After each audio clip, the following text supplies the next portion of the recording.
السلام عليكم ورحمة الله وبركاته. حبايبي الحلوين، عاملين ايه؟ يا رب تكونوا بخير. النهارده معانا فيديو بقالنا كتير ما عملناهوش مع بعض، ان شاء الله يعجبكم واستنى رايكم طبعا في التعليقات. انا النهارده كنت في السوق وجبت شويه طلبات، حبيت اوريكم انا جبت ايه. انا بس بقالي كتير جدا ما اروحش السوق وجبت طلبات كتير كده، فانا حبيت اشارك معاكم الطلبات اللي احنا جبناها ونشوف الاسعار ونشوف الدنيا عامله ازاي. بصوا، انا هنا اول حاجه جبتها، جبت الفنجان العروس ده. بصوا ما شاء الله جميل، حلو قوي، شايفين لونه بيلمع كده وجميل. ده الكيلو ب12 جنيه. تمام يا حبايبي، انا ده كيلو، ده تقريبا كيلو. خلاص كده. وجبت كمان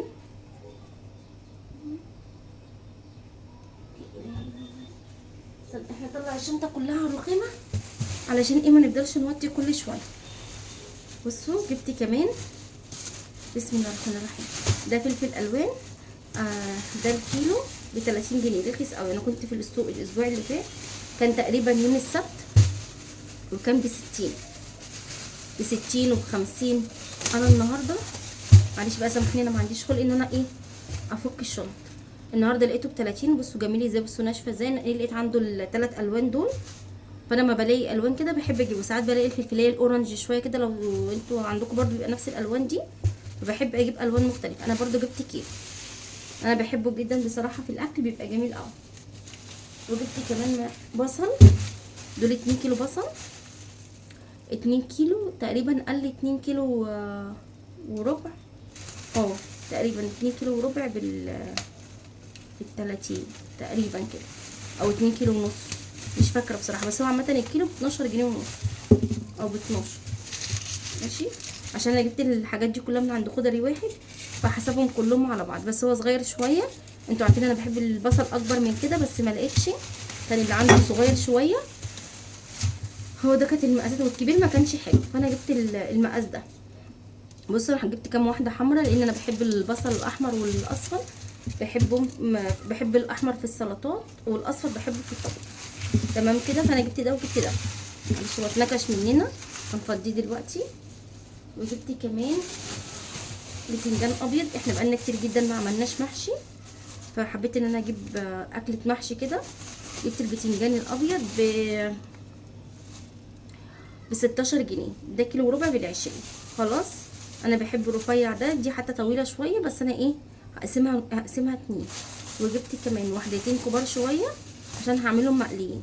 بصوا دي انا بحب المقلي، بحب اقسم الواحده 2 او اشقها كده من النص، لو انا هحشيها من جوه. بس انا في العادي بحب اقسمها 2، وبحب ارش كده الخلطه عليها من فوق. تمام، لو عملناه مع بعض اكيد انتوا هتشوفوه، ولو ما عملناهوش وعايزين طريقته يا ريت تكتبوا لي في التعليقات. خلاص كده، ده كيلو وربع ب20.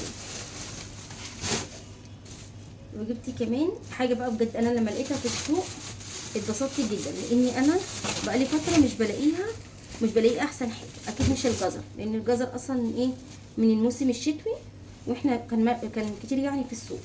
النعناع، انا اتبسطت جدا النهارده ان لقيت النعناع. بصوا الربطه دي ما شاء الله عليها، حلوه قوي، ب5 جنيه. بصوا الورقه حلوه وكبيره ازاي، ما شاء الله. بصوا حلوه جدا، وريحته بجد جايبه اخر الدنيا، حلوه قوي. فاتبسطت جدا ان انا لقيته النهارده، جبت 2. انا والله كنت عايزه اجيب اكتر من كده، بس بصراحه انا ما عنديش طولة بال شويه للتقطيف بتاع النعناع او الملوخيه، فخفت اجيب بزياده اسيبه ما يتنضفش يبوظ مني. قلت حرام، خلاص نجيب 2 بس، عشان يبقى كمان ننضفه يعني، ما نستناش لما يبوظ مننا. خلاص، يبقى انا هنا جبت النعناع وجبت كمان الجزر. استنوا كده، جبت الجزر ده رفيع شويه، الكيلو ب5 جنيه. تمام، هو خلاص زي ما احنا عارفين ان خلاص موسم الجزر، كل سنه وانتم طيبين. الجزر من المواسم الشتويه، وخلاص الفتره اللي جايه مش هيكون احسن حاجه. انا جبت 2 كيلو دول هعملهم في الفريزر.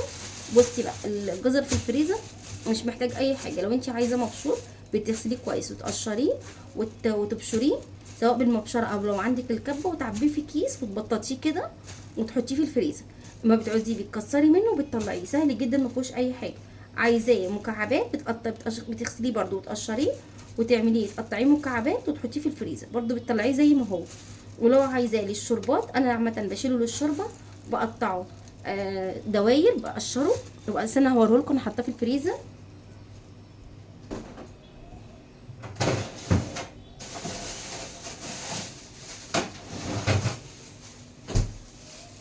بصوا انا مقطعاه وشايله، بصوا مفرفت خالص اهو، مش ماسك ولا اي حاجه اهو. عشان بس نغسل ايدينا مكان الخضار.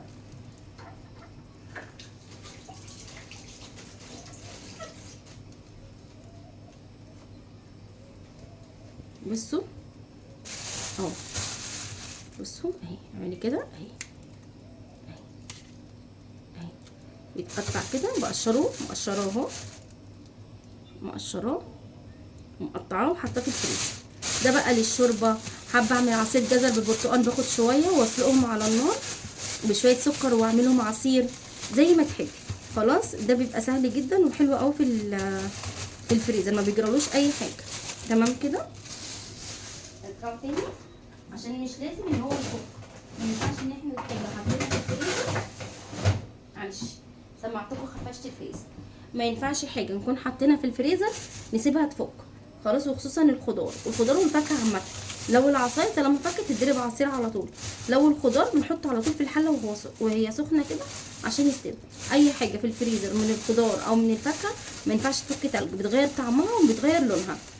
تمام كده. انا جبت 2 كيلو عشان اقطعهم واحطهم في الفريزر، لان بصراحه انا ما بستغناش عنه. خلاص. وجبت كمان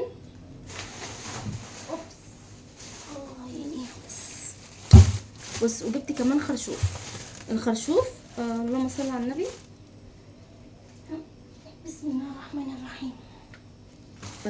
الخرشوف ده قال لي ال5 ب20. ماشي. عايزين نشوف بقى هو طري ولا لا. انا ما جربتوش عند الراجل، اجربه معاكم اهو.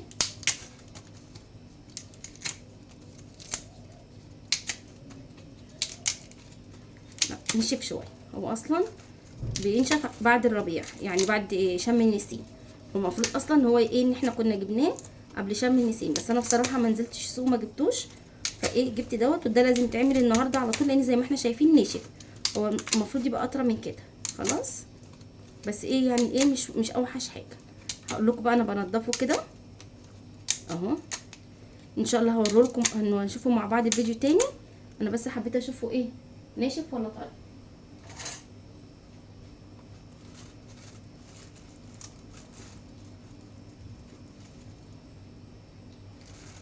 انا كده لو نزلت السوق تاني مش هجيب خرشوف حتى لو لقيته، لان هو خلاص بصوا نشف خالص معانا اهو. تمام. بس انا قلت ايه، الحق اجيب اكل لان احنا بصراحه بنحبه جدا، فجبت دول. فدول لازم اقعد اعملهم النهارده عشان ايه، لو اتركن اكتر من كده هينشف مش عارفه انضفه. خلاص. احنا عندنا انا والولاد بنحب الخرشوف جدا، وان شاء الله هعمله معاكم. ممكن اعمله معاكم بطريقتين او 3 على حسب. انا جايبه شنطه اهي، وفي شنطه تانية انا جبت ب50 جنيه. خلاص. هو اداني هو حسبهم لي ب50، معرفش كام واحده بقى، ما عديتهمش. وجبت كمان، استنوا،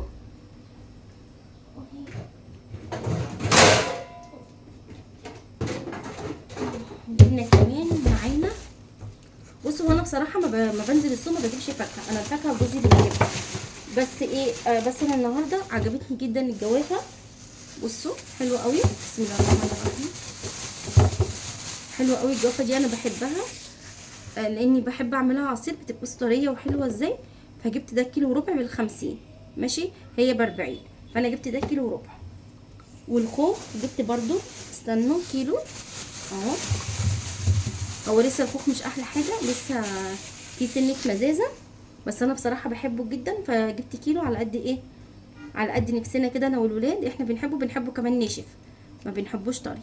فهو لسه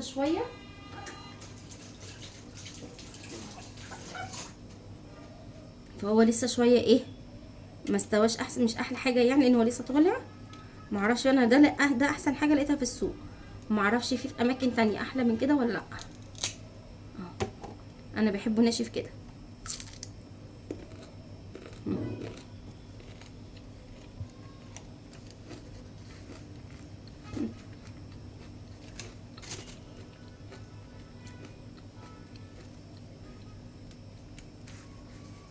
معلش يا حبايبي، انت خدت صوت المايك لغايه لما اكلت حته الخوخه عشان طبعا الصوت ما يضايقكوش. خلاص. انا عايزه اقول لكم ان انا ما عرفتش اشتري طماطم. لان الطماطم كانت مستويه. طبعا مع الحاجات اللي انا جايباها دي قبل ما اجي هتكون خلاص اتهرست اتفعصت، فدي لازم تبقى يعني انا هجيبها ابقى شايلها لوحدها، مش شايله حاجه تاني معايا. بس هي دي الحاجات اللي انا جبتها كلها. وجبت كمان، استنوا بسم الله الرحمن الرحيم، وجبت الفراخ دي. انا ما بحبش اسيب الفريزر بتاعي من غير فراخ، لان ده طبعا ايه السوق عندي بعيد، وانا ممكن حد يجي لي فجاه ولا حاجه، فلازم تبقى عندي الحاجه. انا لسه ما فتحتهمش ما غسلتهمش. دول 3 فرخات عاملين 4 كيلو تقريبا. انا احنا بنحب الفراخ الصغيره كده، مش بنحبها كبيره. خلاص يا حبايبي، الفراخ النهارده الكيلو ب 90 جنيه. تمام، الحمد لله نزلت شويه، معلش حطيتها في التلاجة بس عشان الجو حر. وهرجع لكم تاني ونشوف جبنا ايه كمان معانا.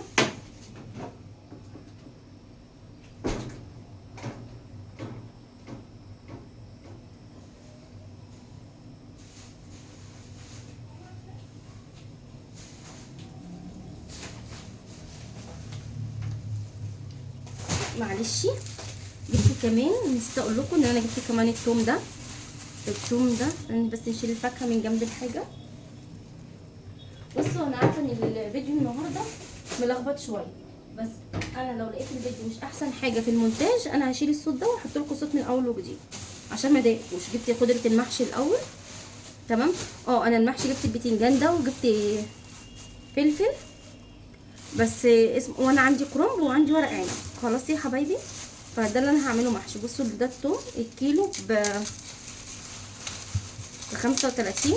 هو نشف فهو الحمد لله احسن شويه من الايام اللي فاتت، كان طري قوي وما شاء الله الفص حلو جدا اهو. خلاص انا جبت دوت كيلو، وبصوا ناشف خالص، بصوا بيخرفش كده. تمام كده، انا ما بحبش التوم مفروم في الفريزر، انا بحب التوم يكون متقشر كده ومحطوط في الفريزر. يعني ممكن بقشره كده وبحطه في كيس وبحطه في الفريزر، لما بعوز بطلع فص واستخدمه. انما المفروم ده انا ما بجيبش مفروم خالص، ما بجيبش توم خالص اخضر وافرمه، مش بحبه تماما، بحس ان هو مش احسن حاجه، خصوصا ان هو بيتفرم بقشر بكل حاجه.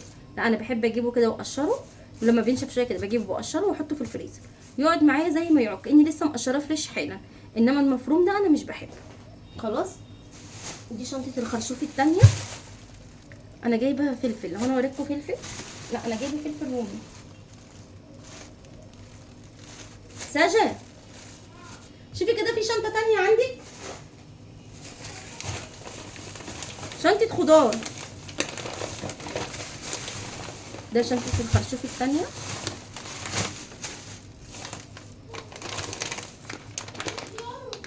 هاتيهم يا ماما. ودوت ده مكرونه، انا جبت مكرونه. انا قلت لكم قبل كده انا بحب المصريه دي، انا بصور انا بحب المصريه دي. لما بلاقيها بجيبها، فالنهارده لقيت واحد في السوق عنده فجبت. انا بجيبها من سوبر ماركت معين عندنا هو بس اللي بيبيعها، فلقيتها النهارده في السوق فجبت دول. انا عندي الاشكال التانية اللي كانت موجوده عنده بس ما لقيتش عنده ولا شعريه ولا لسان عصفور. وجبت كمان كيس فريك الضحى، انا بحب الضحى تبقى انضف واحسن. وجبت الكيس المكرونه ب20 جنيه، وفريك الضحى ب55 جنيه. 55 ب45 بس تقريبا 55.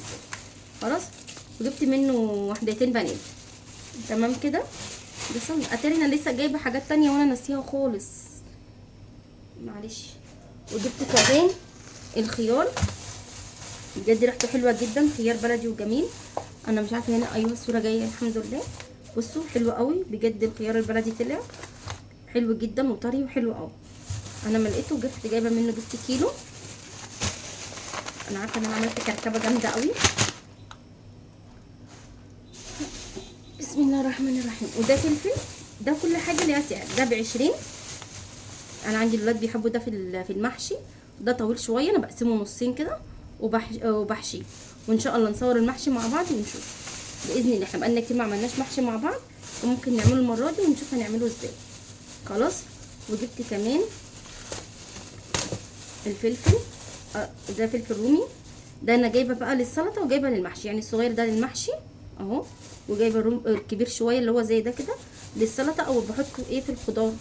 تمام كده، يبقى جايبه ده وجايبه ده، جايبه للمحشي وجايبه للخضار. نقيت الكبير والناشف ده كده عشان يقعد في التلاجة، وللتلاجة يعني الكبير وناشف كده، والصغنن ده جبته للمحشي. خلاص دوت ب25. والشطه ده شطه بلدي حلو برضو، ده جبته ب30. خلاص يبقى كل فلفل كل نوع وليه سعره، مش كلهم زي بعض. ودي كانت الطلبات اللي انا جبتها النهارده. يا رب تكون استفدتوا بحاجه، ويا رب تكون فدتكم، وان شاء الله اشوفكم على خير، والسلام عليكم ورحمه الله وبركاته.